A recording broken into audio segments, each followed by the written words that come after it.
Okay, hello everyone. Thank you for joining in. My name is Klaudia Sadurska, and I'm here on behalf of the Zofia Zamenhof Foundation. I'm here to talk to you about food security in the light of social entrepreneurship. So this presentation is based on the insights from the SOCENTER project. It supports individuals at risk of social exclusion and those aiming to establish social enterprises. We gathered insights from our partners across all over the European Union. We traded our skills and our own experiences, and we aim to find universal principles that aid in establishing social enterprises. But what is food security?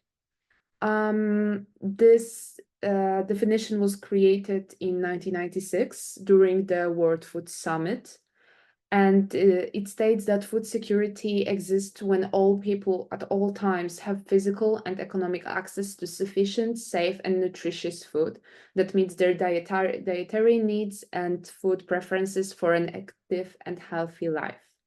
So the definition establishes, it highlights the necessity of stable, safe, and nutritious food availability for everyone. And this concept is built on 4 pillars or dimensions or whatever you want to call them.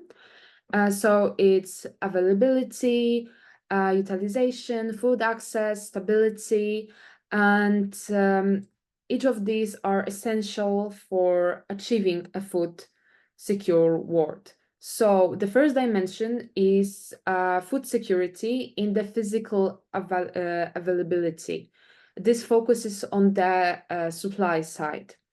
This involves production levels and stock levels and trade. And here, social enterprises can play a significant role because they can enhance availability by supporting local food production and creating efficient distribution system that ensures that sufficient quantities of foods are available. Then, because having food available is not enough if people cannot access it. So the next dimension or pillar is economic and physical access to food. So it involves ensuring that individuals have the resources, such as incomes and markets, to obtain the food that they need. So here, social enterprises can also play a role by they can improve access by providing food at affordable prices and establishing community-based markets, for example. Then we have utilization, and it is about how well our bodies use the foods that we consume. This includes having a nutritious diet, clean water, proper sanitation, healthcare. And the final dimension is stability. So ensuring that food security is maintained over time. And here factors such as weather, political stability, economic fluctuations can disturb the food stability. We can also, because sometimes instead of food security, people use the term insecurity. And while these terms are connected, they are not synonyms of each other. So it is really important to distinguish between those two terms. Food security means having consistent access to sufficient, safe, and nutritious food. And food insecurity involves limited or uncertain access to adequate foods. And it was really hard to find the numbers, like the correct numbers, because every research shows or tells something else. But around 10% of the population is undernourished, or 1 in 7 people. The problem is greater in Africa and in Asia. And I thought it will be really beneficial to see how it is changing around the world, which factors can influence food security, and which regions have been impacted by it the most. So this is a video created by the Food and Agriculture Organization of United Nations, and I would kindly invite you to watch. For the first time since the outbreak of the COVID-19 pandemic, rising world hunger figures appear to have plateaued in 2022. According to new State of Food Security and Nutrition in the World figures, global hunger remained relatively unchanged from 2021 to 2022. But this is still far above pre-COVID-19 pandemic levels, affecting around 9.2% of the world population in 2022, compared with 7.9% in 2019.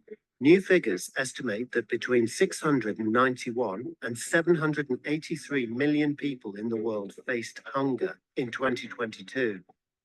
This reflects an additional 122 million people who have fallen into hunger since 2019, and projections suggest around 600 million people will be chronically undernourished in 2030, despite ambitious targets set forth in the SDG 2030 agenda. This is about 119 million more than in a scenario in which neither the pandemic nor the war in Ukraine had occurred, and around 23 million more than if 2022 events had not happened. Nevertheless, the report shows that the trends in hunger vary greatly by region. From 2021 to 2022, progress was made towards reducing hunger in Asia and Latin America. But there are many places in the world facing serious food security crises. Hunger was on the rise in Western Asia, the Caribbean, and all regions of Africa. Those disparities are also visible across demographics. Worldwide, food insecurity disproportionately affects women and people living in rural areas. Globally, more than 3.1 billion people are unable to afford a healthy diet. 148 million children under age 5, or 22.3%, were affected by stunting, and 6.8% suffered from wasting. At the same time, 37 million children under 5, or 5.6%, are overweight. Steady progress has been made on increasing exclusive breastfeeding for the first 6 months of life, and on reducing stunting among children under 5 years of age, but not overweight, wasting, and low birth weight. In this challenging environment, urbanization is a megatrend that must be factored into our efforts to end hunger, food insecurity, and malnutrition in all its forms. Urbanization is driving changes in agri-food systems across the rural-urban continuum that affects access to affordable, healthy diets, and will be key to continuing efforts to meet the SDG 2 target by 2030.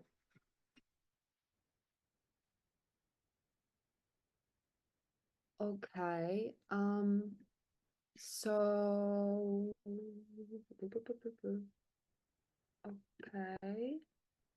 okay. So now maybe talk about what can we do. But first, let's talk about why this is important. The right to food is recognized in the UN Declaration of Human Rights from 1948, and it states that everyone has the right to a standard of living adequate for health and well-being, including food. And this right has been adopted in over 40 countries, and it is stated in their constitution. But what are current challenges that food security is facing? Well, of course, they were talked about in the video, but we can explore them further. So we have conflicts such as, for example, war in Ukraine, natural disasters, and climate change. So here we have floodings or even the COVID outbreak. And then we have economic inequality and poverty. So poverty and inequality really limits access to food for many people. And climate change, it affects the production, food production and availability. And then we have food waste that is not stated here, but it also plays it is a significant issue because a large portion of food produced has never reaches customers, consumers. And of course, political instability can disrupt food distribution, and economic factors such as inflation that can make food unaffordable for many of us. And these challenges have disrupted markets and supply chains. And why is it important? Because food security is affected by actions taken at every single stage of the supply chain. So this means that the food safety is a responsibility that is shared across the entire supply chain.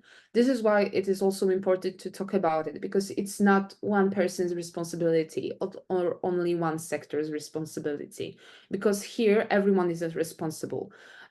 Farmers, distributors, processors, retailers, and us consumers. So everyone plays a crucial role in maintaining food safety and quality of our food. So what can we do about it? We can talk about it, of course, but we can also take action. We can go back to local food system. What that means? It's growing, processing, packaging, and consuming food locally. So this means that the farmers grow food locally, then it is processed locally and it's packaged also locally, and it's being sold in the restaurants, food markets, and supermarkets, all locally, so that the food does not have to travel far away to reach its consumers, which helps with food waste. Of course, it is not possible for every single kind of food. You know, in Poland, it is impossible to grow rice, but for example, we can grow other kinds of food like apples or different kind of vegetables or cereals. So I don't have to go to the store and buy it from outside of our local local farmers. And this is important because you can also support small businesses here. And you know, it is also important because we are creating a community, and the food is not going to waste because it can be given to people in need. It also raises awareness, and you know, we can create education and outreach programs to talk about why the food security is so important. So I have two examples. They are both from the United States, but I think that they really highlight what social entrepreneurs can do to help with food security. We have Urban Growers.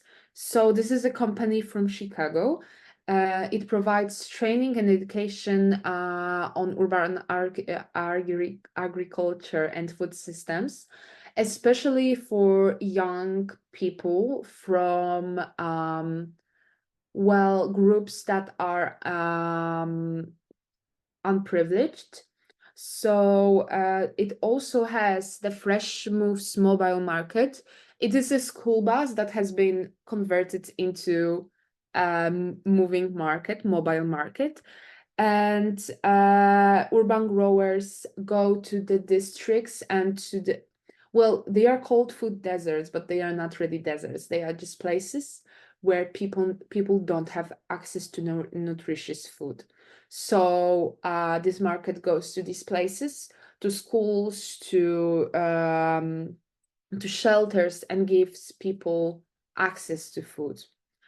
And of course, it really helps not only by reducing food waste, but also helping to shape minds of young people. And we have Food Recovery Network. This was created first by the students in the University of Washington. They at the end of each day, they took food left from their canteen and they put it in the fridge so everyone can have access to it, especially people in need. And later they started collecting more and more surpluses of food from other universities, schools, and businesses. And they started giving it not only to fellow students and faculty members, but they also started giving it out to other people in need. So people in shelters and in food banks. So this is also really important to have in mind when thinking about ways in which we can help other people. That we can just not maybe even create something ourselves, but we can take surplus of things that other people have created that can go to waste, and we can use it to help other people. Impact of social enterprises on food security. Okay, so social enterprises play a vital role, like I showed you in those two examples. They play a vital role in enhancing food security. They create local food production initiatives that increase availability. And community-based distribution networks can improve access to food, and it can help with education. The social enterprises can create programs, training programs that help people utilize food better by teaching about nutrition and maybe, I don't know, the food waste. And they can also promote sustainable farming practices that can ensure long-term stability in food production. The conclusion, addressing food security through social entrepreneurships offers a promising path to ensuring everyone has access to nutritious food. And I would like to encourage you to think about how your business and your entire community can help, support, or become part of these efforts to create a food secure world. Thank you so much for your attention. I would like to invite you to visit our website and get our free handbook, as well as take an online course on our e-learning platform. We also have webinars and other training videos on our website. Thank you so much.